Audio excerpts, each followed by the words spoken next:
Hello friends, and welcome back to another episode of Entitled People. It's time to check out some more Reddit posts about some real pleasant individuals, so be sure to subscribe for more and let's get into it, guys. Family driveway turmoil. My family resides in one of those rural areas where lots of land has been passed down and split up between relatives for many generations. Imagine growing up on a road not only named after your family, but more than half of your family resides at some point on said road. Naturally, this leads to some drama every decade or so. In more recent years, there was a dispute over a road sign being placed on said road, causing different branches of the family to begin to hate and act petty against one another. While I was not directly affected by said drama, I could not help but participate to help piss off the other side of the family, mostly due to them being jerks to my brother. My family can be very old school, and if someone messes with your siblings, you take their side.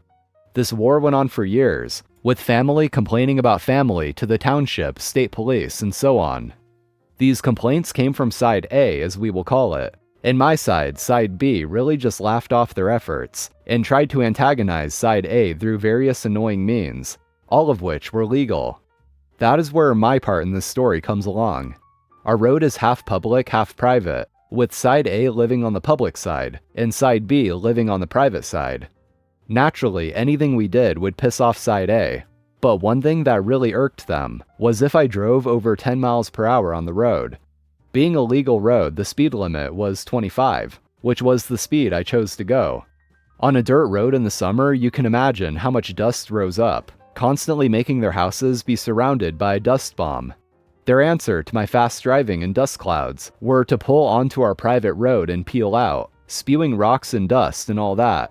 While I did not care that they did this, side B is not easily bothered. I saw my opportunity to mess with them in a way that they could get in legal trouble. One day when they were outside, I made sure to drive by super fast and raise as much dirt as possible. This was right at dusk.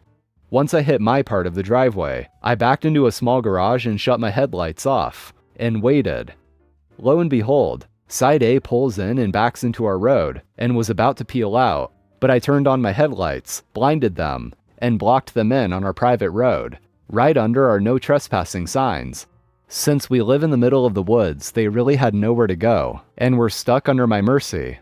I proceeded to take pictures and call the state police about trespassers in our driveway. That day, they got slapped with warnings to leave side B alone and not trespass, had everything that happened documented and so on. So essentially, all their complaints were BS. We irked them enough to do something stupid enough to get them in actual trouble. It was grand. Side A called and tried to apologize and settle the feud after that. It was a glorious day for side B. Honestly, I think all of them are just being absolute children. You would think that on a road where your only neighbors are family that it would be a pretty peaceful neighborhood, but it's apparently quite the opposite with these guys.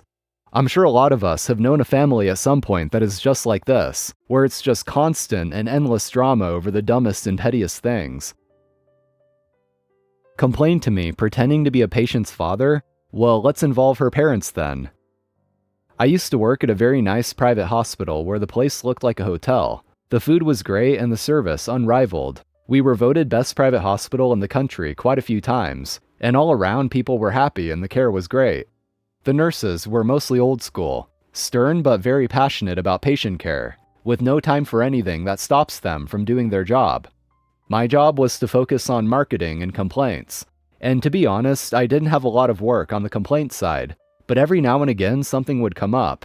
If there was an incident, the RNs would usually come and warn me to expect something, and give their side of the story.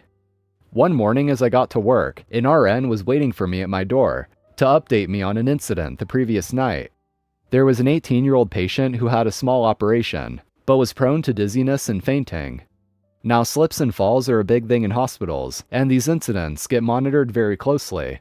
Since she was a slip and fall risk, they moved her to a private room right in front of the nurse's station, so that she can be monitored throughout the day and night. One night, the tattoo-clad, by the older nurse's description, 20-something boyfriend comes to visit, and forgets that this is in fact a hospital and not a hotel. Old school stern nurse realized something is amiss when the room's doors were closed, and after she pushed the door open, the curtains around the bed were drawn too. Seeing that privacy takes second priority to a patient's healing and safety in a hospital, the old school nurse wasn't having any of this.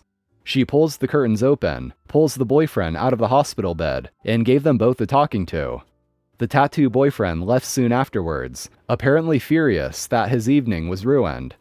Sure enough, 2 hours after the nurse visited my office, I get an email from the patient's quote-unquote father, detailing how his daughter's privacy was invaded the previous night, how she had a private quote-unquote conversation with her boyfriend, and how they were unfairly treated by a nurse.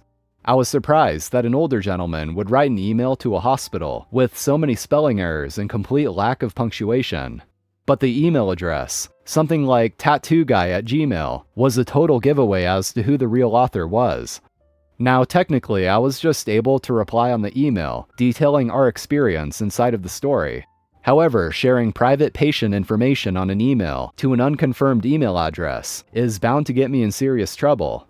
So I did what any sane and perhaps slightly malicious person would do. I called document control and asked them to pull the email address on file for me. This happened to belong to her mom. I forwarded the email to her, mentioning that I received the following email from her daughter's father. But since she is the contact person on file, and we need to stick with the people that we have permission to contact, may she be as kind as to share our response with him? I then detailed what the nurse told me, about the patient being a slip and fall risk that requires constant monitoring, about the boyfriend visiting, about the door and curtain being closed, and the nurse catching them in the hospital bed together. I apologized on behalf of the nurse for invading their privacy, but explained that open doors are protocol to ensure a patient's safety, and our main priority is getting a patient safe, healthy, and back at home as soon as possible. I ended the email with my contact details and invited her to contact me if she has any further questions. Well, if the parents didn't know about the incident, they knew now. I am told the daughter was well behaved for the remainder of the time, and the boyfriend didn't stop by once during the rest of the patient's stay. So lessons learned. Don't include your parents' details on your hospital file as your main contact details if you don't want them contacted. Don't try and catfish a hospital employee. And respect a hospital for what it is, a place of healing and not a hotel. So even though OP kinda hinted at what they were doing behind the curtain, they were pretty vague about it. So to help clear up any ambiguity, I'll point out this detail in the TLDR that confirms it. OP actually wrote here, 18-year-old and boyfriend were caught going at it in her hospital bed. Crazy neighbor. A few years ago, I resigned from my job and was moving interstate and preparing to pursue further education. Unfortunately, I had difficulty selling my condo and was gradually exhausting all my savings and emergency extra funds over the time it took to sell. After a while, it got to the point where I had to liquidate many of the things I own to not only stay afloat but also prepare for my move. I consequently fell behind on my $80 per month condo fees, but figured once it sold, the notary would make the necessary adjustments anyhow, and all would be finalized, paid, and okay. I wasn't in a position to pay those fees at the time, and I hadn't received any notification about it. I felt I was very close to selling. I wasn't receiving any other income, however. Eventually, I sold my piano to get some money, and a moving truck came over to pick it up and deliver it to the new buyers. My neighbor downstairs thought I was skipping town when he saw the piano movers taking my piano, and saw it as an opportunity to confront me. I left my front door partially open during the piano move, and the neighbor downstairs came right into my place, screaming at me about skipping town and not paying the condo fees. I was surprised he knew. He was a retired stocky man, and was fuming at me right inside my living room, well inside my condo. I asked him to leave and he refused to leave. Fearing I would lose control with the senior, I called the police, left the condo with him inside, and waited outside to cool off. The police arrived and I informed them what he did and where he was, and left to a meeting that morning. I knew the police had warned him about trespassing and I knew he'd never be back again, so I spent the next week or so exacting my petty revenge over the intrusion into my home. First of all, I gleefully spent hours signing him up to receive all sorts of junk mail and phone calls, from coffin catalogs to women's makeup, sample adult diapers, anti-diarrhea samples, Avon products, timeshare, you name it. I unleashed all my creative juices and went to it. If I could find it online and if it was free, I would have them send it or contact him.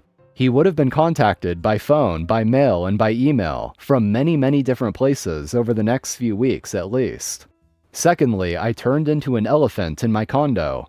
I would lift up furniture, during the daylight of course, and drop it heavily on the ground several times so he'd hear it. He couldn't come up, so he had to bear it. Long story short, I let it all out over that time and sold my place, paid the outstanding condo fees in full, and left. Yes, please punish me by making it harder for you to bother me. The owner of a small company issued me a company cell phone that I didn't need, and felt that gave him an excuse to call me any time of day or night, workday or not, with stupid questions. He also kept giving us, those of us with company cell phones, changing rules about using those phones. One rule was that we had to answer ASAP. Another rule was that we were not to talk on the phone while driving. We had to pull over and park, then answer and talk. So one morning I'm driving to work, and should get to the office about 15 minutes early, when he rings my phone. Morning traffic is heavy near the office, and it takes me some time to get out of traffic and park in a parking lot before I answer. He keeps it ringing the whole time. When I finally answer, he asks, "Where are you?"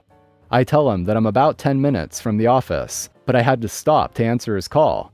He asks, "Why aren't you here yet?" I tell him again that I probably would have been at the office by now, but his call-in rules have me sitting in a parking lot instead. I ask, "What is the hurry? Is there an emergency?" If I wasn't interrupted, I would have been in the office early. He responds, "Why aren't you coming?" I remind him of his rule that I am not to answer his phone and drive at the same time. This type of stupid banter continues for a while, until he gets tired. So he hangs up and I continue to the office, now about 15 minutes late. When I get to the office, the owner meets me and demands that I give him back the phone, says I do not deserve it. Hooray! Now he is unable to keep calling and bothering me. About a week later, the owner stops into my cube and asks why I am not answering his cell phone calls. I remind him that he confiscated that phone. Apparently he shoved it into a drawer and he cannot hear it ring. Yeah, I moved on to greener pastures not long after this.